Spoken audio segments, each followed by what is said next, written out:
इस समय हम राजधानी दिल्ली के द्वारका में यशोभूमि में मौजूद हैं और यशोभूमि में सबसे बड़े ऑडिटोरियम के अंदर यहां पर हम आपको लेकर आए हैं। यहां पर आप देख सकते हैं कि किस तरह से यह ऑडिटोरियम तैयार किया गया है।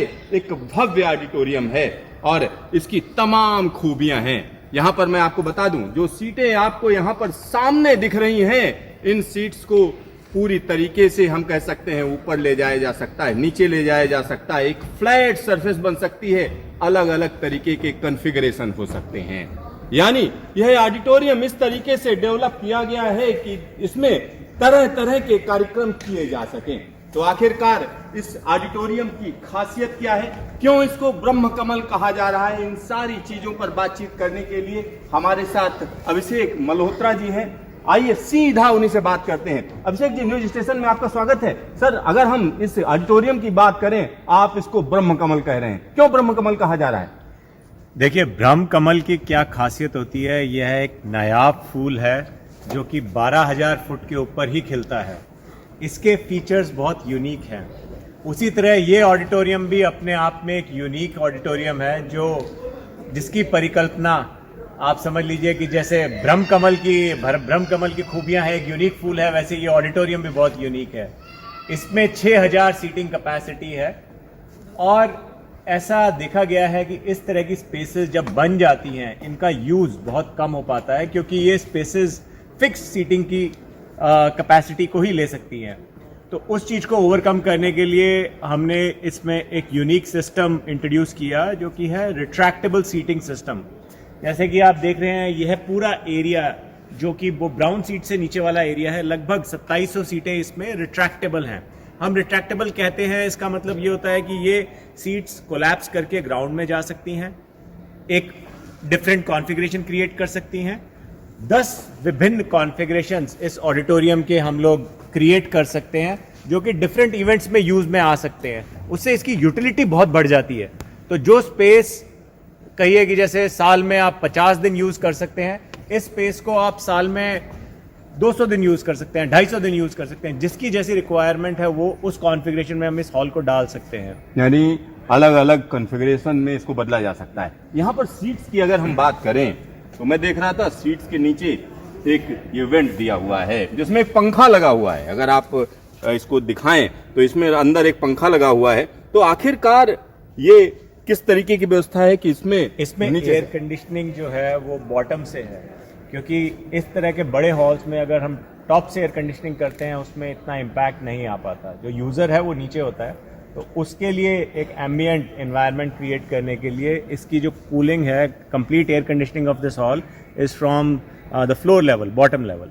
तो यहाँ पर मैं अपने दर्शकों को समझा दूं कि होता क्या है, जब हवा ठंडी होती है तो भारी होती है, नीचे बैठती है, और इस वजह से इस तरीके के जब ऊंचे हॉल होते हैं, अगर आप ऊपर से नीचे हवा को फेंकोगे तो परेशानी क्या होगी, ज्यादा एनर्जी लगेगी उतनी ही कूलिंग के लिए। तो यहाँ व्यवस्था ये की गई है कि जो ठंडी हवा है वो नीचे से आती रहेगी और नीचे ही रहेगी। यानी जो लोग बैठे हुए हैं उनको ज्यादा सहूलियत महसूस होगी, वातानुकूलन ज्यादा महसूस होगा। ये तो बात हो गई वातानुकूलन की। बाकी चीजों की अगर हम बात करें और क्या क्या है, और इसमें सबसे बड़ी खूबी इस हॉल की है कि इस हॉल को हम 2 इंडिपेंडेंट हॉल्स में डिवाइड कर सकते हैं। ये हम स्काईफोल्ड पार्टीशन कहते हैं। इस पार्टीशन को हम नीचे करके इस हॉल को 2 डिफरेंट 2000 कैपेसिटी और 4000 कैपेसिटी के हॉल में साइमल्टेनियसली यूज कर सकते हैं। इसका मतलब ये है कि at any given point of time हम इस हॉल को 6000 कैपेसिटी में यूज कर सकते हैं, या फिर 2 हॉल्स 2000 और 4000 कैपेसिटी में यूज में आ सकते हैं।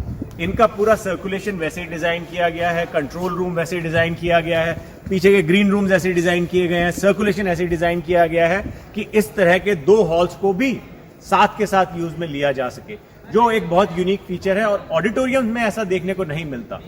तो यहाँ पर आप समझिए, एक और चीज मैं आपको बता दूं कि जब इस तरीके के बड़े बड़े हॉल्स बनाए जाते हैं, ऑडिटोरियम बनाए जाते हैं, तो कहीं ना कहीं आवाज ना गूंजे इसका भी ध्यान रखा जाता है। देखिए, मैं जोर से बोल रहा हूं लेकिन आवाज नहीं गूंज रही है। तो यहाँ पर जो इस तरीके की जो चीजें होती हैं, जब आप आवाज ना गूंजे उसके लिए क्या व्यवस्था करते हैं? इसमें अकूस्टिक्स इंजीनियरिंग का यूज में आता है, और इसमें जो भी मटेरियल यूज किया गया है उसको बाकायदा एक इंजीनियरिंग पद्धति से, एक प्रोग्रामिंग से, एक उसका टेस्टिंग करके फिर उसको यहाँ पे लगाया गया है कि उसमें अकूस्टिक्स हॉल की बराबर मेंटेन रहे। सबसे बड़ी बात ये होगी कि आपको इस कॉम्प्लेक्स में घूमते हुए 2 घंटे हो गए लगभग। आपने एक एयरप्लेन की आवाज़ सुनी? आपने नहीं सुनी होगी, क्योंकि इसकी अकूस्टिक्स ऐसे है, हम right under the air funnel हैं। इंटरनेशनल एयरपोर्ट के एयर फनल के बीच में आते हैं, मात्र 1 किलोमीटर की दूरी पे है। हर 2 मिनट में एक जहाज आपके ऊपर से निकल रहा है, पर आपको पता नहीं लग रहा है यहाँ पे।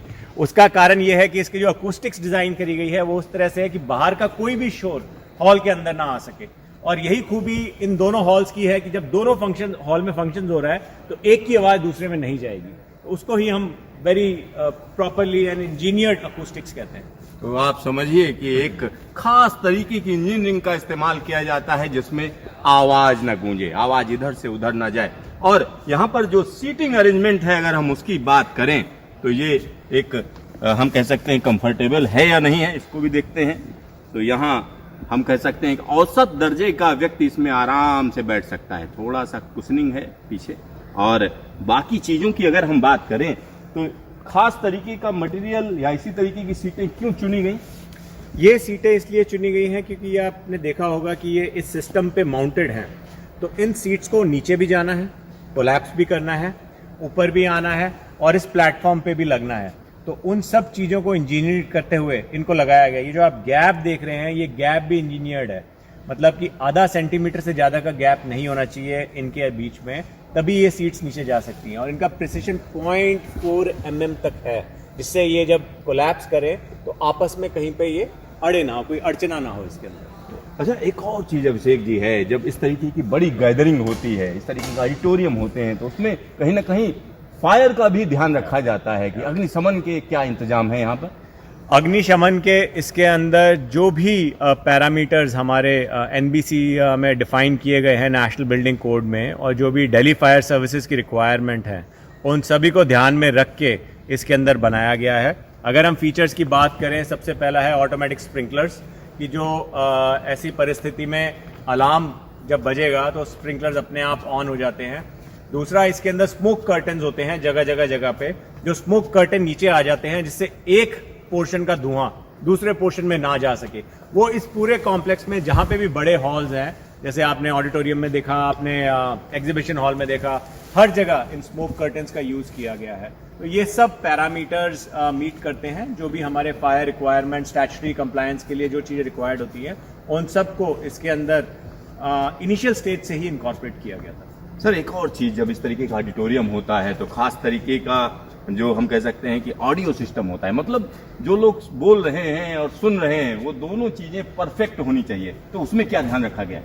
इसके अंदर वही चीज जो मैं आपको बता रहा था कि जो ये आप ऑडियो सिस्टम देख रहे हैं ऊपर जितना भी लगा हुआ है, और ये जो पैनल्स हैं, ये जो सीट्स हैं, ये जो मटेरियल है आपका वुड मटेरियल, इन सबको एक प्रोग्राम में डाल के सिंक्रोनाइज किया जाता है, तब ये इंस्टॉल होते हैं। और इसका ऑडियो सिस्टम उस तरह से डिज़ाइन किया गया है कि चाहे इसके अंदर स्पीच हो, जैसे हमारे माननीय प्रधानमंत्री जी ने कल इसका उद्घाटन किया, जब यहाँ पे स्पीच हुई थी, तो बहुत हर एक कोने में एक बड़ी क्रिस्टल क्लियर आवाज़ सुनाई दे रही थी।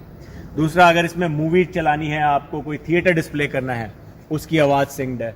और सबसे बड़ी जो बारीकी चीज़ जो होती है ऐसी जगहों पे, वो होती है म्यूज़िक कॉन्सर्ट्स की, कि म्यूज़िक कॉन्सर्ट्स में आपको नोट्स सुनाई देने चाहिए। उन सभी को ध्यान में रख के इसका साउंड सिस्टम और अकूस्टिक्स डिज़ाइन किया गया है।